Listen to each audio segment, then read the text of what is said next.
Okay. Hola, muy buenas tardes para todos. Gracias por acompañarnos. Gracias por estar siempre apoyándonos, dejando sus comentarios.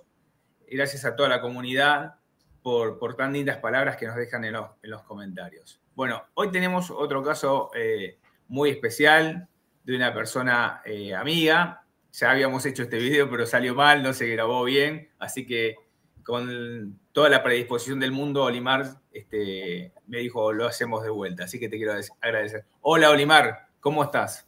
Hola, ¿cómo estás, Adriano? Un gusto Bien, todo saludarte bien. nuevamente. Gracias, te agradezco. Sé que estás con temas de salud y así todo me das un espacio para esta charla y te lo quiero agradecer con el alma. Así que, bueno, Olimar, pasaste por una experiencia cercana a la muerte, obviamente yo no voy a comentar nada, y te pido, como te pedí la vez pasada, que todo lo que vos puedas contar en detalle y que quieras compartirlo, lo compartas. Te lo voy a agradecer muchísimo. Gracias, gracias.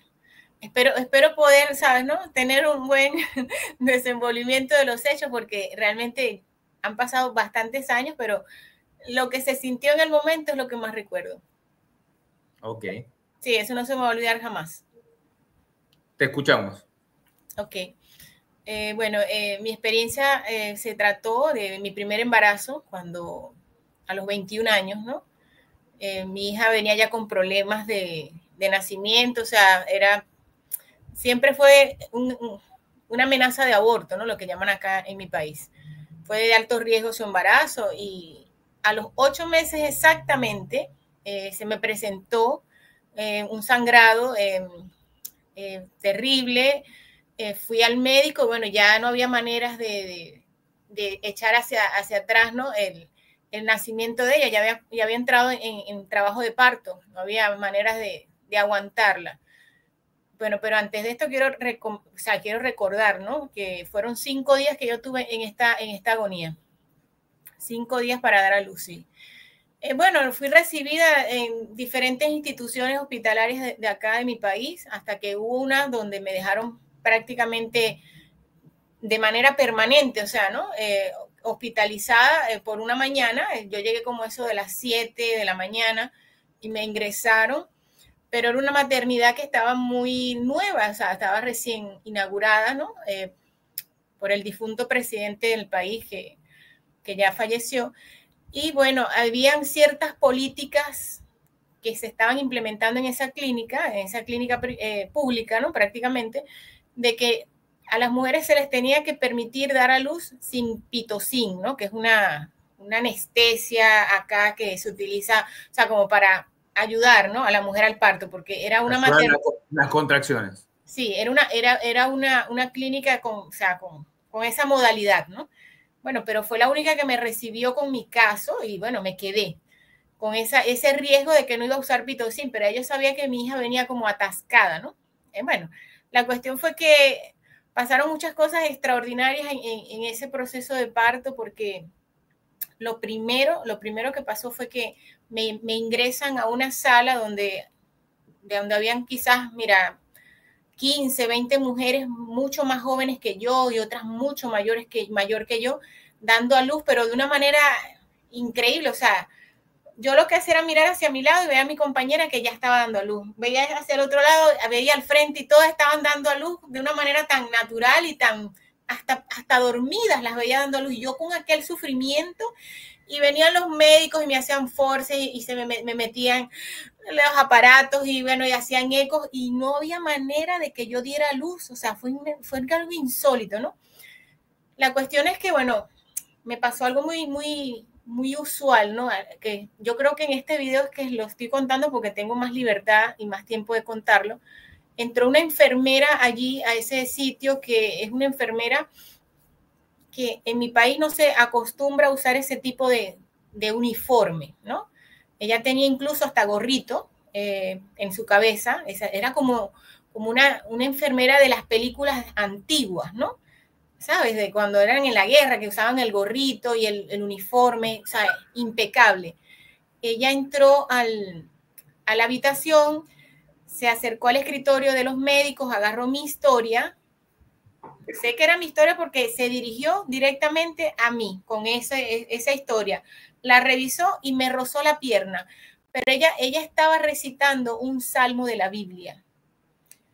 Ella estaba recitando el Salmo 93. Entonces ella salió cantando ese salmo, inmediatamente ella salir, que desapareció de la habitación. Siento yo ya que viene mi hija y pasó otra enfermera que cuando vio, bueno, le alertó a los médicos que ya mi hija estaba fuera prácticamente. Cuando hacen el traslado de pasarme, eso fue muy rápido, eso fue en cuestiones de minuto, un minuto, de pasarme de una camilla a la otra para llevarme al quirófano, mi hija se cayó. O sea, salió así ¡pum! Y quedó enredada con el cordón umbilical, o sea, colgada. Eso fue una película de terror, eso fue una imagen, bueno, que el médico me dijo, esto era lo que no la dejaban hacer, ¿no? Las vueltas que tenía en su, en su cuello del cordón umbilical. Bueno, ellos inmediatamente cortaron y trasladaron a la niña y a mí hacia el quirófano. Yo veo que a ella la están limpiando, la meten como una especie de batea y a mí me meten, pero fue como un parto de sangre porque yo llegué bañada en sangre completamente al quirófano, bañada en sangre, o sea, entonces ya yo no, era como que el frío, el dolor, el malestar que yo sentía se había desaparecido y yo solamente veía a los médicos atendiendo a mi hija por el tema del cordón umbilical en su cuello, limpiándola, porque ella nació como con una especie de manto, algo, ¿no? Bueno, ellos le estaban limpiando todo eso y cuando la vienen o sea, los médicos volteaban a mirarme, pero seguían atendiéndola a ella. Y en eso uno de los médicos le dice a la enfermera, colóquensela en el pecho para ver si reacciona, ¿no? Si vuelve. Me colocan a mi hija, yo veo, ahí fue donde me di cuenta de lo que estaba pasando con mi cuerpo. Me la colocan a ella en mi regazo y la ponen y me ponen las manos para que la abrace y yo no, o sea, ahí no estaba yo. Entonces ahí fue algo tan impresionante porque cuando yo comienzo a ver, o sea, yo digo, pero ¿desde dónde estoy viendo yo esto, no? O sea, porque y entré en una crisis de llanto porque entendí de que ya yo no estaba allí, en ese cuerpo. Perdón, ahí te quiero hacer Y en ese momento, ¿cuál es tu imagen? O sea, vos te sentís que estás parada en ese momento al lado de la camilla. ¿Desde qué ángulo te acordás que lo podés ver? Mira, desde cualquier ángulo, porque yo pude ver cómo la estaba limpiando ella, como que si estaba allí en ese momento, o sea, sobre ella, viendo todo lo que le estaban haciendo. Nunca me volteé a mirarme, jamás. Mis ojos estaban pendientes era de ella, pero cuando me la colocan en mi regazo es cuando me veo yo ya, o sea, sin vida, pues, y la veo a ella sobre mi cuerpo y fue cuando comprendí que ya yo no estaba allí en ese cuerpo. Entonces, la imagen, ahí comencé como una especie de sufrimiento interno, o sea, de impresión, porque no pensaba nunca que iba a morir, ¿no? O sea, yo decía, ya yo no estoy acá porque yo podía ver, era algo como que ya estaba un poco más elevada y podía ver absolutamente todo en la habitación, o sea, no solamente a ella, sino a los médicos, las paredes, o sea, todo, pero desde un ángulo así como cuando uno mira a través de un ojo de pez, o sea, giras, o sea, es que no, como que no hay espacio, como que 180 grados estás mirando, sí. Totalmente indescriptible, puedes mirar techo todo al mismo tiempo, o sea, es como que estás impregnado. Un 360 grados. Sí, estás en todas partes, entonces en ese momento entré en angustia y me acordé de mi mamá y de mis familiares que estaban fuera de la maternidad porque ellos no pudieron acceder, ¿no? Estaban afuera esperando noticias de nosotros y me traslado afuera, o sea, es que todo lo que está en mi cabeza como que inmediatamente se proyectaba, ¿no? Y los veo todos allí, algunos estaban fumando, otros estaban recostados en un carro esperando noticias, mi mamá era la que estaba más angustiada y mi pareja, mi esposo en aquel momento, y vuelvo otra vez a la habitación, o sea, vuelvo a pensar en mí y vuelvo a la habitación y veo que la tienen todavía, o sea, prestándole a ella su debido atención, ¿no? Primaria como niña, pues, y por el problema de haber sido 8 mesinas y el problemita que cayó, pues, con el tema del cordón umbilical. Y entonces, mira, yo lo que vi en ese momento, o sea, viendo todo, el médico dijo que no había más nada que hacer, hizo como, me quitaron toda la ropa, o sea, las baticas que uno le colocan para ir a quirófano azules, ¿verdad? Me las quitaron del cuerpo porque estaban todas llenas de sangre, hicieron como una bolita y la colocaron allí entre mis piernas, o sea, desnuda completamente, y me sacaron en una camilla, en la misma camilla donde estaba, hacia la puerta donde era una puerta de desechos. O sea, de allí era que sacaban las cosas que iban para la morgue, o sea, los bebés muertos, ¿sabes? Me imagino que las placentas, todo eso, y allí me colocaron en esa puerta, o sea, porque realmente era una maternidad que no tenía morgue. O sea, era solamente para ir a dar a luz y después a tu casa, ¿no? O sea, era algo muy pequeño. Entonces me colocaron allí y yo veo mi cuerpo en esa camilla tirado, inerte, frío, y en ese momento, bueno, comencé a llorar. Yo comencé a llorar muchísimo, a llorar desesperada, y decía solamente que yo había pasado por tanto sufrimiento, o sea, era mi queja, ¿no? Era mi reproche a quien me estuviera escuchando en ese momento para terminar muerta y no encontrar a mi hija. Entonces fue algo bastante terrible para mí, fue bastante fuerte. La cuestión fue que en ese llorar y en ese suplicar regresar, yo me encontré, o sea, subí, o sea, fue como que todo fue desapareciendo, todas las imágenes que habían abajo, y comencé o sea, entré en una especie de, como de habitación. Yo digo que es una habitación infinita porque no tenía paredes, no tenía piso, no tenía techo, pero era algo completamente blanco. Era un blanco muy brillante, pero no era penetrante, o sea, no sé cómo describir esa blancura en la cual me encontraba, ¿no? Y allí comencé yo a tranquilizarme, porque yo no escuché ninguna voz, yo no vi ninguna persona fallecida, familiares míos que me fueran a recibir, no vi ninguna imagen de ángel, de ninguna figura religiosa, absolutamente nada de eso.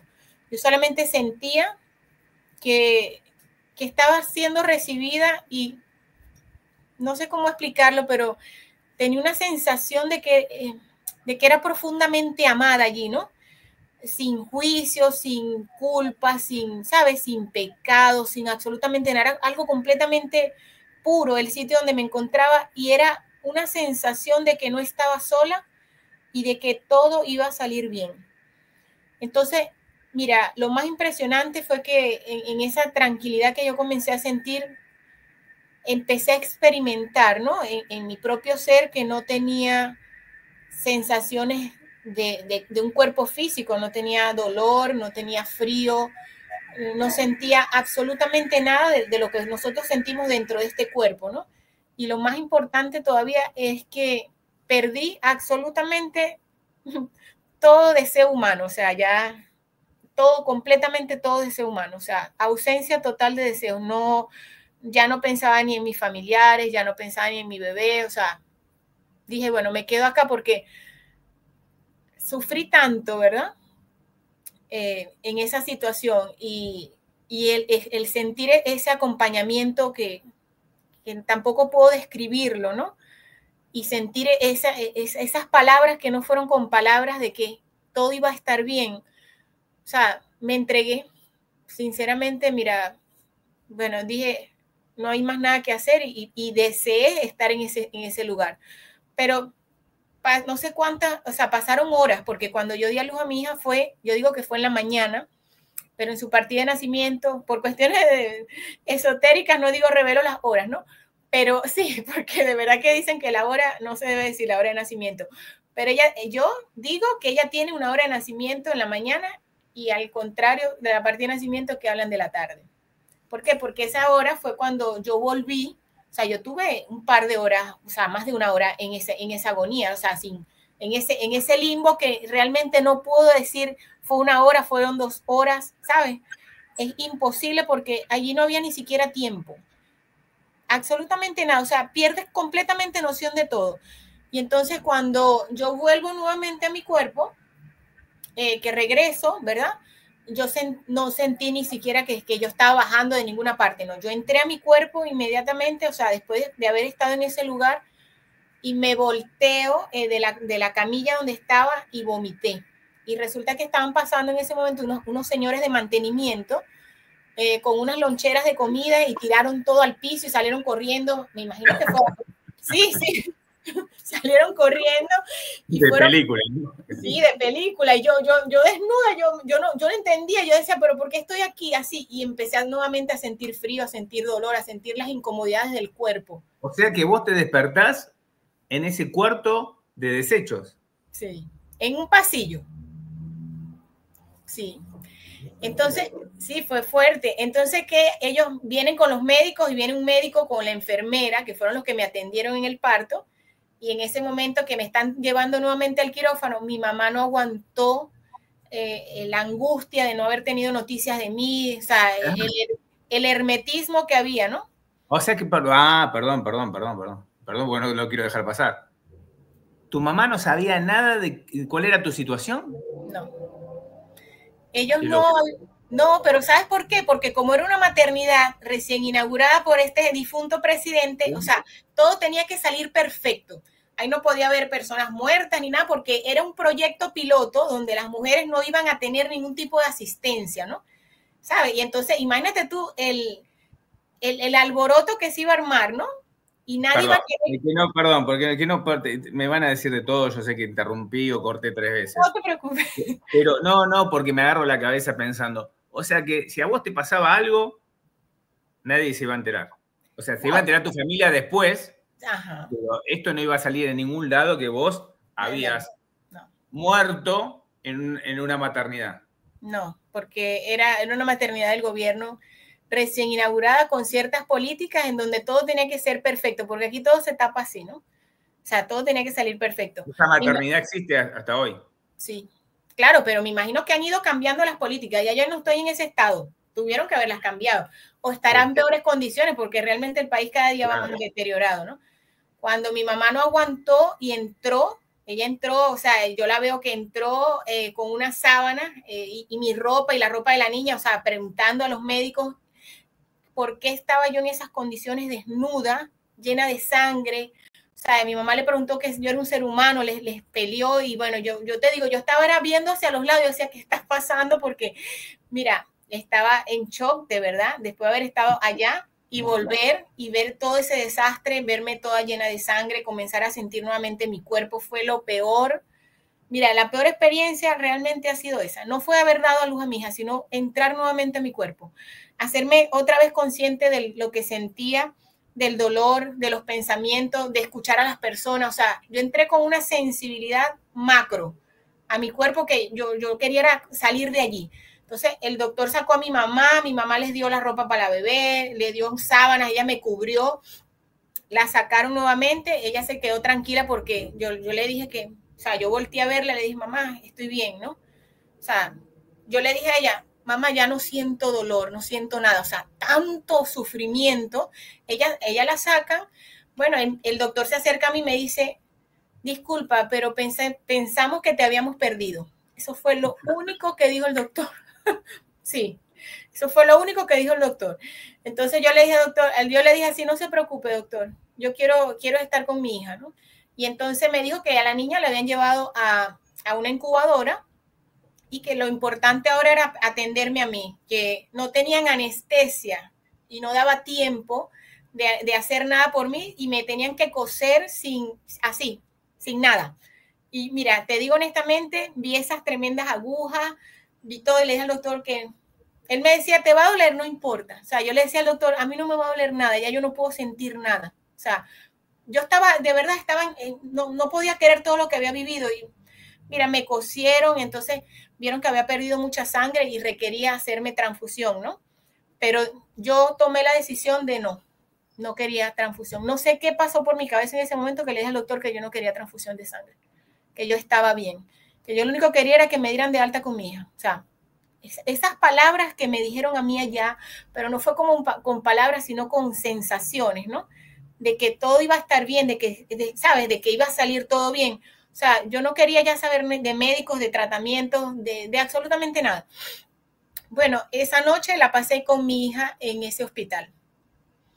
La pasé con mi hija y sí, estábamos todas esas mujeres en una sola habitación. Bueno, esas mujeres caminaban para el baño tranquilas, felices. Yo estaba acostada con mi hija, que, mira, digiriendo sola, porque no podía entrar los familiares, digiriendo sola todo lo que había vivido con ella allí. Y te digo que al otro día salimos las dos por la puerta del hospital y los médicos no podían realmente, los que me habían atendido, creer lo que estaban viendo. O sea, ellos estaban tan impresionados y apenados que no me podían ni mirar a la cara, porque de verdad que el trato que me dieron fue inhumano. Yo creo que ni a un animal no se trata de esa manera, de verdad que sí. Entonces, todo eso, yo quedé muy delicada de salud porque no tuve tratamiento, no tuve transfusión, no tuve nada. Y te digo honestamente, después de la experiencia, mi vida cambió rotundamente. O sea, yo nunca volví a ser la misma. O sea, aquella mujer de 21 años, bueno, diría yo hasta muchacha, ¿no? De 21 años, ya no era ni la sombra de lo que fue nunca, nunca más. O sea, eso cambió mi vida completamente. Mi personalidad, mis sentimientos, mis pensamientos, mis sensaciones, mis emociones, mi criterio hacia la vida, hacia la propia muerte. O sea, ya yo ese miedo que las personas siempre le infunden, ¿no? Al morir, ¿sabes? Ya eso para mí no existía, o sea, no tenía sentido, no tenía nada de sentido. Entonces, ahí comenzó una especie, como quien dice, de infierno, digo yo, dentro de la tierra, porque era como una lucha, ¿no? Que tenía yo con mis familiares, con mi esposo, con mis amistades cercanas, porque en mi época, ¿no? Yo ahorita tengo 45 años, hace ya 23 años de esa experiencia, ¿no? Eh, eh, la muerte es algo tan tabú, ¿no? Que tú no puedes hablar de muerte, tú no puedes, si ves a una persona que, por decir algo, tienes que ir a los funerales, ¿sabes? Tienes que impregnarte del dolor de la otra persona y ya, yo no participo ya de verdad absolutamente de nada de eso porque las personas cuando fallecen no están allí y nosotros creemos que están en ese cuerpo aún y vamos a venerar el cuerpo y hacerle el sepelio al cuerpo. Yo sé que suena un poco frío, ¿no? Porque de repente, o sea, si a ti se te muere un familiar, entonces hay el acompañamiento. Pero a donde yo quiero llegar es que hay tanto dolor, ¿no? En una funeraria o en una casa de un velatorio, hay tanto dolor que eso desenfoca y le hace más daño a ese espíritu porque nosotros todavía estamos por allí. O sea, yo entiendo que tiene que pasar un tiempo, no sé cuánto tiempo será porque a mí no se me dio la oportunidad de decir cuánto tiempo sería, ¿verdad? Pero tiene que pasar un tiempo prudencial para que el alma termine de despegar ese espíritu, de desaparecer del planeta, ¿no? De aquí, de donde estamos, de este plano material. Entonces, mientras tanto, tiene que sufrir el sufrimiento de sus familiares. Porque es increíble, pero lo que piensas en ese momento, allí te trasladas. Allí te trasladas y puedes ver todo. Yo digo que eso es una especie de infierno, ¿no? ¿Sabes que siempre dicen que las personas cuando fallecen le muestran como una película de toda su vida? Realmente no han explicado bien lo de la película de toda su vida. Es que tú no vas a ver el pasado. Tú vas a estar en vivo y directo en tu propio sepelio y vas a poder ver a las personas que lloran, a las personas que no sienten, a las personas que critican, a las personas que te juzgan, ¿sabes? ¿No? A las personas a quienes les hiciste daño, todos van a estar allí y vas a poder ver. Yo digo que ese es el purgatorio del cual se habla, ¿no? O sea, estar allí viendo todo el dolor, todas las cagadas que hiciste y no puedes recoger ahora, claro, y entonces puedes escuchar a las personas decir tantas cosas de ti que tú ignorabas, ¿no? Que tenían ese sentimiento hacia ti y ahora, bueno, estás allí, yo digo que esa es la película que te muestran empezando, como quien dice, después de haber dejado el cuerpo. Totalmente estoy convencida porque, y aparte de eso, también influye mucho en lo que tú tengas en tu cabeza, ¿no? Porque yo he estado escuchando muchas personas de otros canales, ¿no? Con sus experiencias cercanas a la muerte y me he dado cuenta de que, claro, todos tienen un relato diferente, pero todos coinciden, ¿verdad? Mira, el 99.9% coincide de que vio a Jesús, de que vio a los padres fallecidos, a un tío, a un vecino, a un amigo, que vieron ángeles, que vieron vírgenes. Mira, he visto hasta que vieron ovnis, vieron extraterrestres, o sea, personas que han visto una cantidad de cosas, ¿verdad? Pero yo creo que eso es lo que está en tu cabeza. eso es lo que tú has almacenado en tu mente, ¿no? En tu disco duro, en tu RAM, ¿no? Eso es lo que tú tienes allí. Porque, ¿qué pasa? Yo estuve conversando hace mucho tiempo atrás con una persona también y que me estaba entrevistando para estas cosas, y yo le digo a ella que si nosotros hacemos un retrato hablado, ¿verdad? De Jesús, de cada una de esas personas que vio a Jesús, bueno, para uno va a ser catire, para otros va a ser moreno, para otros va a tener el pelo corto, para otros va a tener largo, los ojos van a cambiar de color, la fisionomía, las facciones. Entonces, ¿cómo es posible que cada persona vea un Jesús diferente? Si es una sola persona, ¿verdad?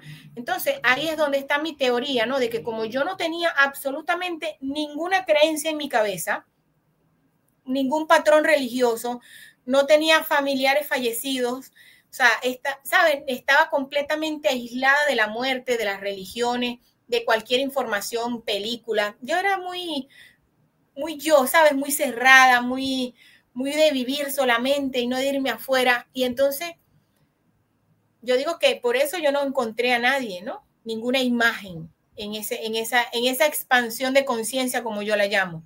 ¿Por qué? Porque lo que haces es que sales de allí y todo lo que tienes almacenado, todas tus vivencias, todas tus experiencias, todo lo que sabes, lo que hayas almacenado, lo que hayas visto, es lo que vas a reflejar al momento de morir. Por eso es que hay personas que creen en el infierno, que más que todos son los religiosos, ¿verdad? Y todos han dicho que han tenido experiencias cercanas a la muerte, inclusive personas religiosas dicen, estuve en el infierno, pude ver el infierno y todas las almas llorando, porque crees en el infierno y te has llenado de información acerca del infierno, bien sea por la religión, bien sea por un libro, ¿sabes? Por comentarios, por anécdotas, por haberlo hablado. Y al infierno vas a ir cuando mueras, porque yo digo que cuando nosotros morimos, mira, honestamente, Adriano, yo creo que cuando nosotros morimos, los temores que tenemos es lo que se hacen presente. A lo que le tengas miedo es lo que se hace presente. Y eso que le tienes fe es lo que te viene de alguna manera a salvar, ¿sabes, no? O a sacar de ese trance en el cual te encuentras en ese momento. Yo no vi nada. Yo no puedo decir que vi angelitos, que vi a Jesús, que vi a Dios. Nada. Yo solamente sentía. Inexplicable. O sea, entonces ahí tengo muchas teorías, ¿no? Sobre la vida y cosas que he ido aprendiendo con el tiempo, que Dios está dentro de cada uno de nosotros. O sea, es como una vasija que se fragmenta en miles y miles de pedazos, ¿verdad? Pero siempre va, si las unes, siempre va a ser la vasija.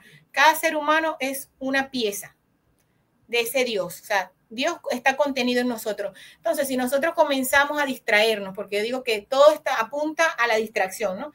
Comenzamos a distraernos con las religiones, con los gurús espiritualistas, todas estas ramas que existen, nos perdemos de lo que realmente somos nosotros. Entonces, cuando tengamos la oportunidad de pasar, ¿no? A esa nueva vida, porque yo digo que es una nueva vida, podemos perder mucho tiempo, porque realmente yo tuve casi 3 horas, calculo yo, ¿no?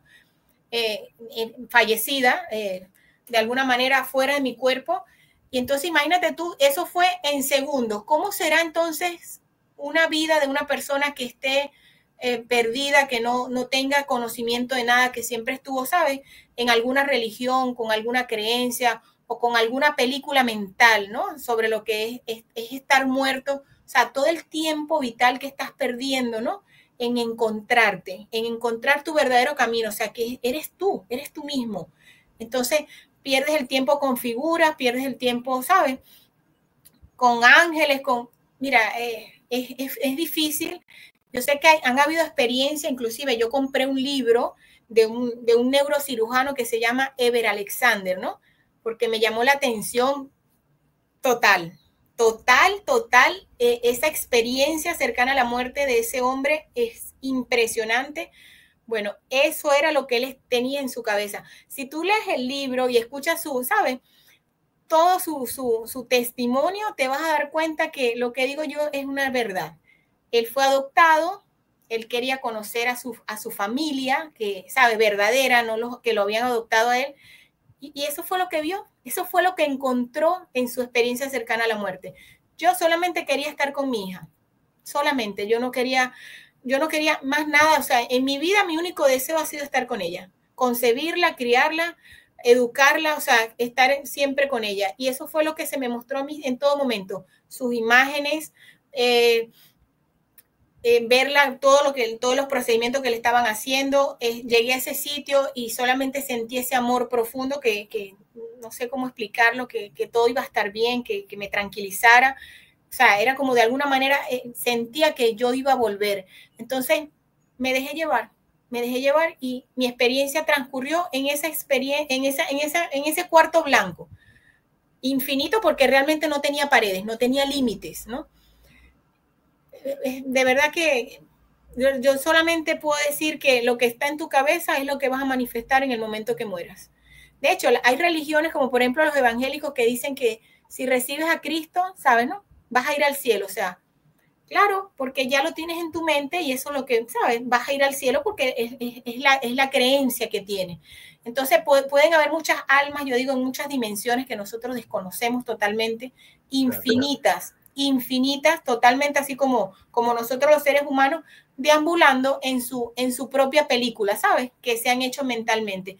Igual que esta que estamos viviendo ahora. Solo que esta nosotros la planificamos, ¿no?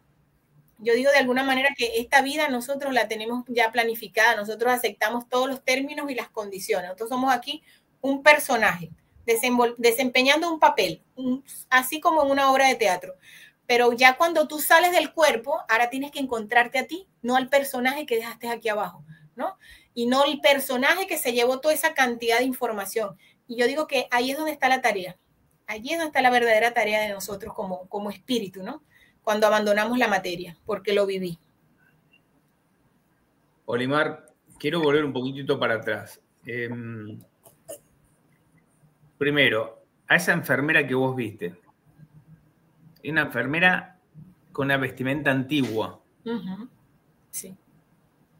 ¿Pensaste alguna vez o preguntaste alguna vez si hubo alguna enfermera en ese lugar? Sí, por supuesto. Cuando estaba hospitalizada esa noche que pasé en ese hospital, ¿no?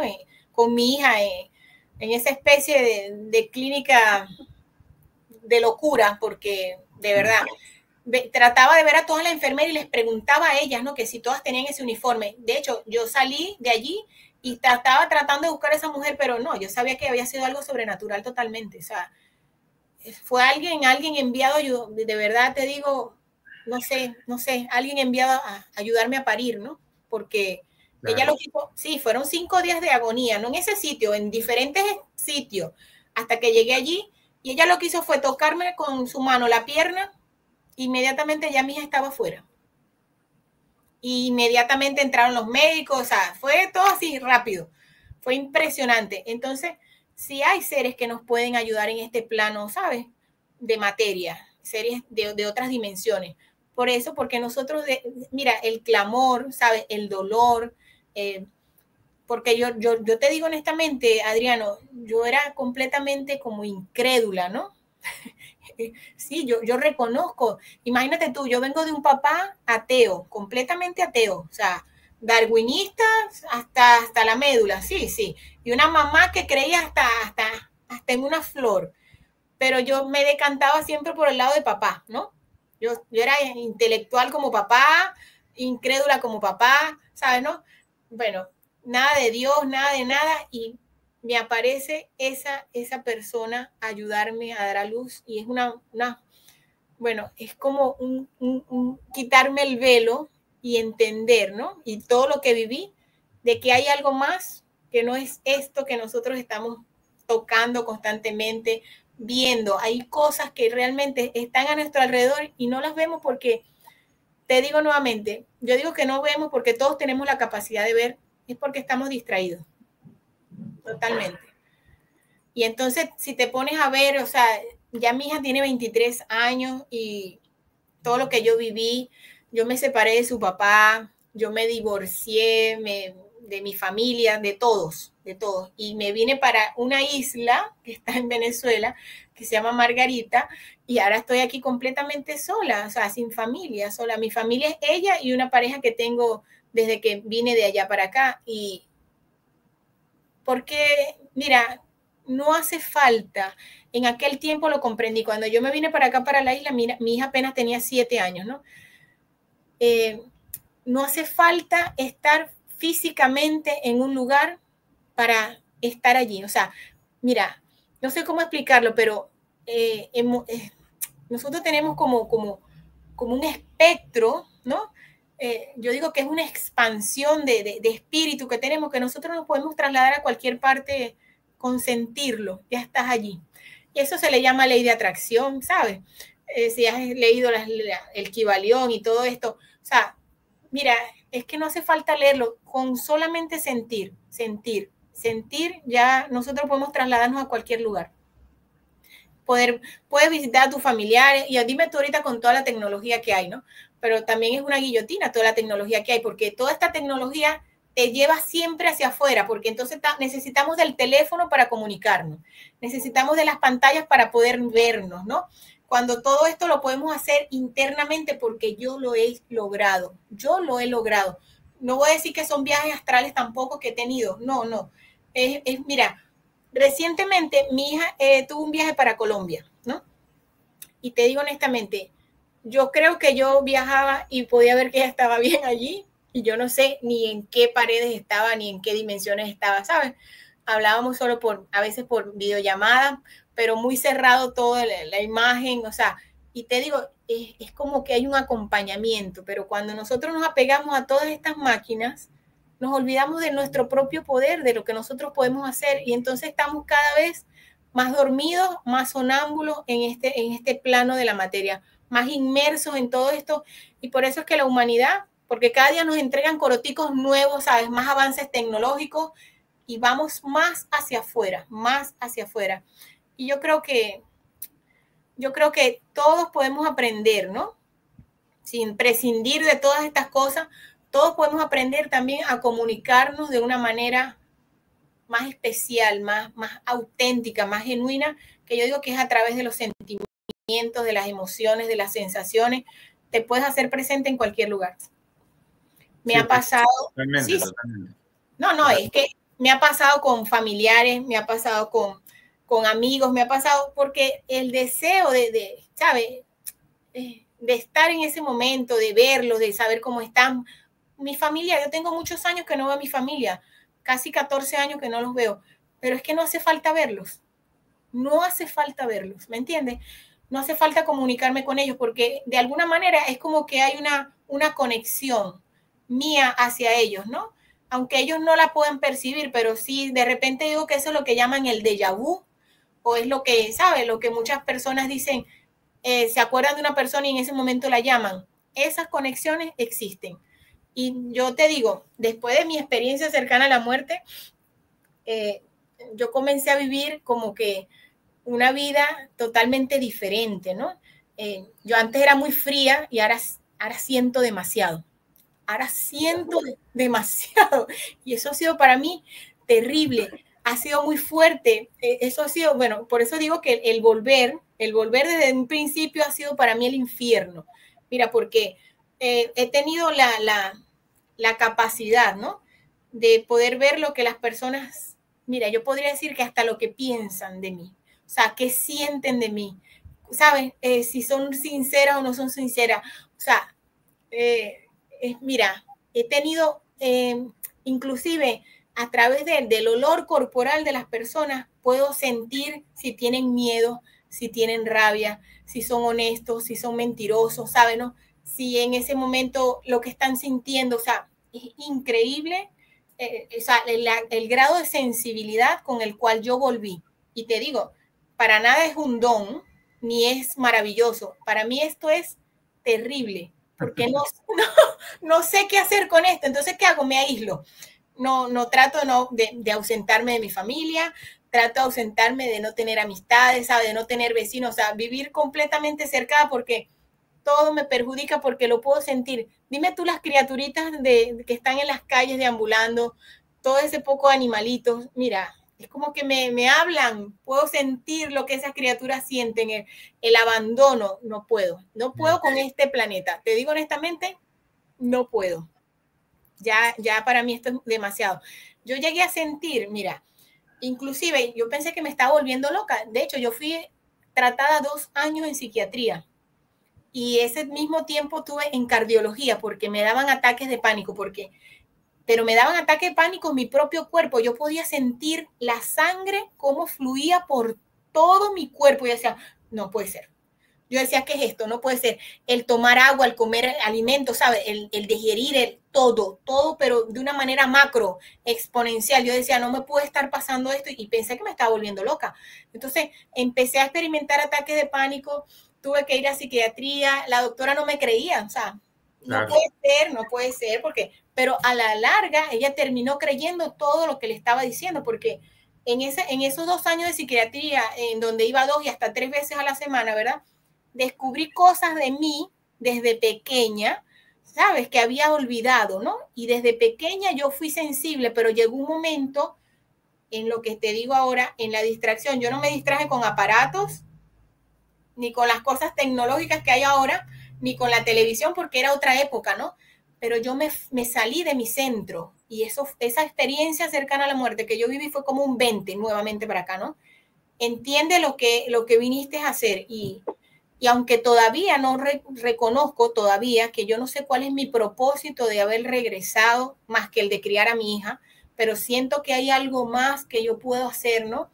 No solo por mí, sino por muchas personas, porque sin darme cuenta, a veces en un supermercado comienzo a hablar con la cajera o con la persona que está delante o que está detrás de mí y me vienen mensajes para esa persona que yo digo, bueno, será entonces esa es mi misión, ¿no? De haber regresado, porque hablando con esa persona, de alguna manera ella empieza a hablar conmigo y le digo, mira, algo que la persona hace clic y me dice, era lo que estaba esperando, era lo que necesitaba escuchar.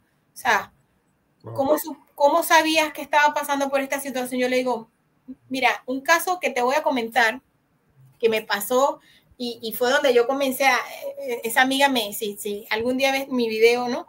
Ella me llamaba bruja. Ella me decía, ¿cómo estás, bruja? Siempre, desde que nos conocimos, que llegué aquí a la isla, ella siempre me decía bruja, porque ella me decía que le decía cosas que solamente ella podía saber o ya estaba sintiendo en ese momento y cómo las sabían yo, ¿no?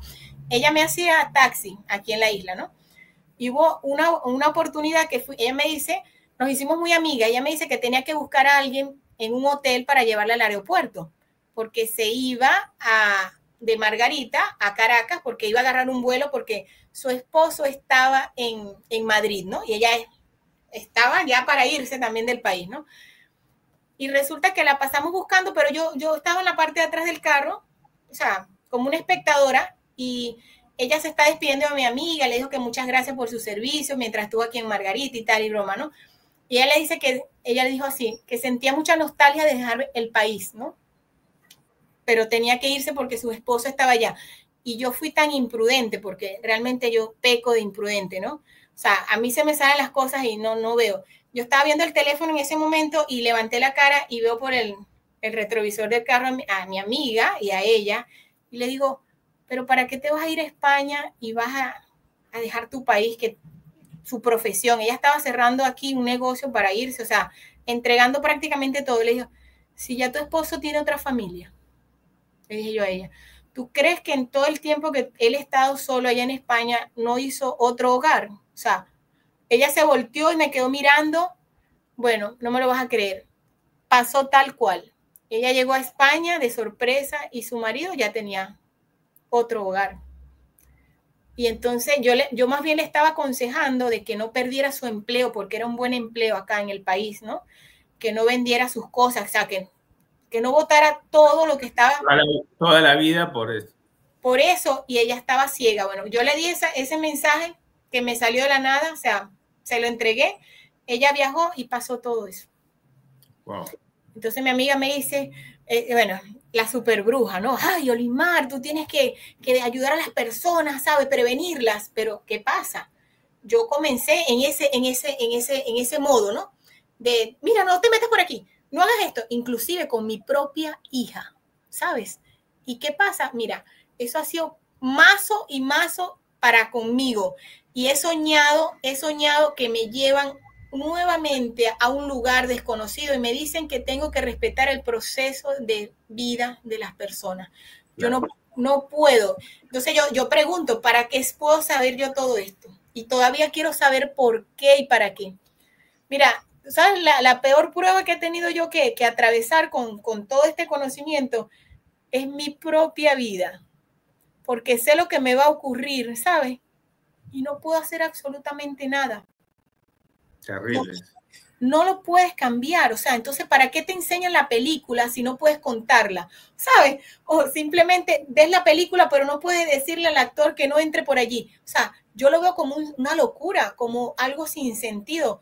Mira, pero ahorita, por ejemplo, cuando tú comenzamos el video, estabas comentando a las personas que yo estaba atravesando por un tema de salud.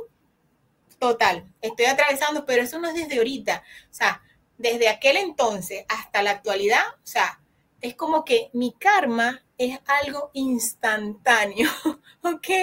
Yo tengo que mantenerme sin mentir, sin hablar mucho de lo que sé de las demás personas o de lo que puedan pasar por las otras personas, porque es como que, ay, agarra, distráete en otra cosa que no es lo que te correspondía hacer. Entonces, me ocupan a mí en mi sensibilidad, en mi dolor, para que yo tenga que salir, ¿sabes, no? De esa situación. Y entonces, la vida se hace un infierno, de verdad te lo digo. Es muy bonito a veces que tú puedas decirle, por ejemplo, en el caso de mi hija, decirle, mira, esto te conviene, esto no te conviene, ¿sabes, no? Pero ya no puedo hacerlo porque no lo debo hacer. Yo entendí que no lo debo hacer. Ella tiene que vivir su experiencia, yo tengo que tragarme, ¿sabes, no? Mi conocimiento y porque es su vida. Mi vida es mi vida, ya yo tengo que vivir lo que tengo que vivir, yo tengo que dejar que las personas vivan su proceso también. Totalmente, sí, sí, totalmente. Sí, pero entonces, ¿para qué uno pasa por este tipo de experiencia donde te expandes, ¿no? Muchas personas me dicen, ay, yo quiero ser como tú. Yo nunca. Yo le digo, yo no te lo desearía jamás. Entonces me dicen, Olimar, ¿será que yo tengo que pasar por una experiencia cercana a la muerte ¿sabes? Para tener ese conocimiento que tú tienes y esa tranquilidad que tú tienes en el sentido de que, mira, sí, mira, a mí me pasó una cosa curiosísima, ¿sabes? A mí se me quemó un carro acá en Venezuela, porque la gasolina que está llegando es un desastre. Bueno, ya tú sabes el problema que tenemos en el país. Empezaron a quemarse los carros, a quemarse los carros. Yo nunca me imaginé que mi carro se iba a quemar. Y se quemó. Yo venía saliendo de un supermercado, metí todas las bolsas en la parte de atrás del vehículo, en los asientos de atrás, puse mi cartera y cuando pasé la llave, el capó hizo ¡pum! Y empezó a quemarse el carro. Y yo había hecho un mercado y empezó todo el mundo, porque era un centro comercial, empezó todo el mundo a buscar los dueños de los carros que estaban alrededor porque eso iba a explotar, porque bueno, fue directamente en el motor, ¿no? Mira, y yo abrí las puertas del carro y comencé a vaciar la guantera, a sacar el reproductor del carro. Sí, yo una locura, a sacar las bolsas y todo el mundo, señor, el carro se va a quemar, me va a explotar, ¿sabe, no? Puede morir. Y yo sacando todo y llevándolo a una acera y me senté a ver cómo el carro se quemaba de lo más tranquila y vinieron unos militares y preguntaron, ¿de quién es el carro? Y nadie sabía de quién era el carro porque se supone que la persona que se le está quemando el carro debe estar en pánico, llorando, pegando gritos, ¿sabes? Desesperado. Yo lo que hacía era levantar la mano y le decía, mío. O sea, y eso era extintores y todo. Yo llamé a mi esposo y le dije a mi pareja, y le dije, mira, se está quemando el carro. Y le mandé una foto por WhatsApp y ese hombre entró en shock. Ese gritó, sí, él entró en shock y todavía yo creo que está digiriendo ese proceso, ¿no? Y yo le digo, pero ¿por qué sufres por un carro? Le digo, a mí no me pasó nada, lo más importante que estaba en ese carro, le digo, era yo y mis pertenencias, ¿no? Y el mercado. Y le digo, y estoy aquí. O sea, él llegó con una grúa y estaban esos hombres que lloraban, que les daba de todo. Pero yo no. Y entonces esa frialdad, ¿no? Que la gente dice que yo soy muy fría, ¿no? Para vivir la vida, no es frialdad, es simplemente que yo reconozco y acepto que tenía que pasar por esa situación.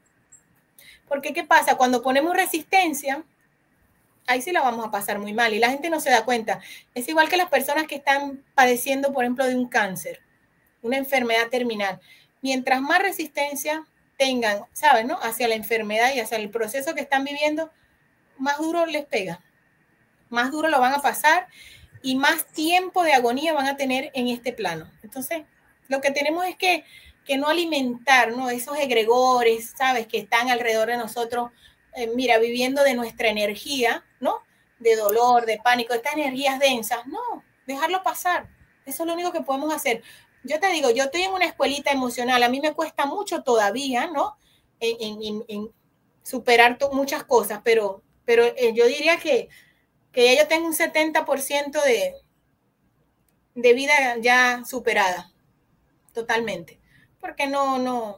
Y este problema de salud que estoy pasando es porque he decidido no tomar medicamentos. O sea, sí, difícil, yo sé. ¿Por qué? Porque desde que a mí me pasó esa experiencia con mi hija, yo me di cuenta de que, abrí mucho los ojos, ¿no? De que lo que va a pasar, mira, independientemente de que te llenes de medicamentos, de que hagas lo que hagas, ¿sabes? O sea, lo que está programado que tienes que vivir, lo vas a vivir. El detalle está en cómo lo vives, en cómo tú decides vivir esa experiencia. Entonces, ¿qué pasa? Me he estado enfermando porque no tomo vitaminas, no tomo, o sea, solamente comida y agua y sol, ¿no? Más nada. Entonces, he decidido ya, porque es como un llamado de atención cuando ya entendí que tengo que irme a la farmacia de la Matrix, ¿sabes, no? Y consumir un poco de esa medicina, ¿verdad? Porque mi cuerpo lo requiere. Entonces digo, bueno, esta película necesita que Olimar vaya, ¿sabes?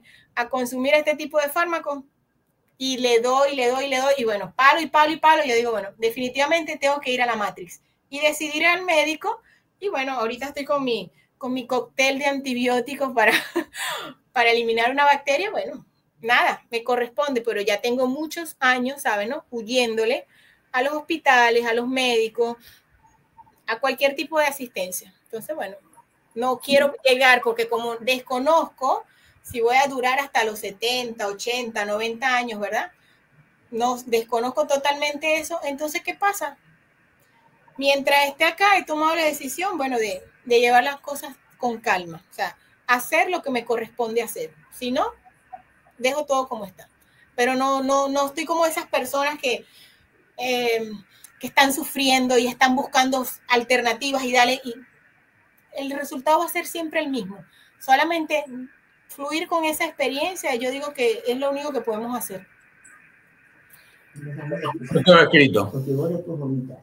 Mira, todo está escrito. Lo único que podemos hacer nosotros realmente es vivir esa experiencia. ¿Cómo quieres vivirla? ¿Quieres sufrir? ¿Quieres llorar? ¿Quieres reír? ¿Quieres, sabes? ¿Quieres tristeza? ¿Cómo quieres vivir la experiencia? Eso es lo único, ese es el único libre albedrío que nosotros tenemos acá. Que, no, nos han enseñado que tenemos libre albedrío. Mentira. Nosotros no elegimos ni siquiera dónde nacemos, qué sexo, ¿sabes? Queremos tener. Mira, dónde morimos, de qué morimos. Nosotros no elegimos absolutamente nada de eso. Entonces, ¿de qué libre albedrío se habla? El único libre albedrío que yo conozco es cómo voy a vivir esta experiencia. No es nada. ¿Cómo voy a vivir el día de hoy cuando me levante? Eso es lo único que podemos hacer. Ese es el único libre albedrío que tenemos. Pero imagínate tú si tenemos libre albedrío. Yo hubiera decidido entonces, ¿sabes, no? Que mi carro no se destruyera completamente. Por decir, aunque sea que se quemara un poquito. ¡Ay, apagar el fuego! No, eso fue en segundos, se quemó totalmente. O sea, no hubo manera. Con muchas personas que trataron de sofocar las llamas, ¿sabes? No, de apagarlo. Es pérdida total. O sea, ¿sabes? Si yo hubiera tenido libre albedrío en ese momento, mira, yo te digo, yo hubiera agarrado un extintor, apago mi carro, ¿sabes? Pérdidas, pero no totales, ¿no? Pero no, tenía que vivirlo. Tenía que pasar por eso. Olimar. No.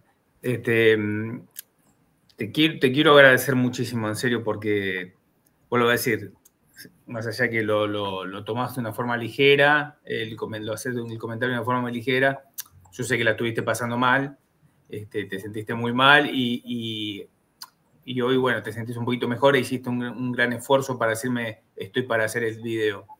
Te lo quiero agradecer en el alma, en serio. Valoro mucho tu fortaleza por todo lo que viviste. Y lo que estoy viviendo.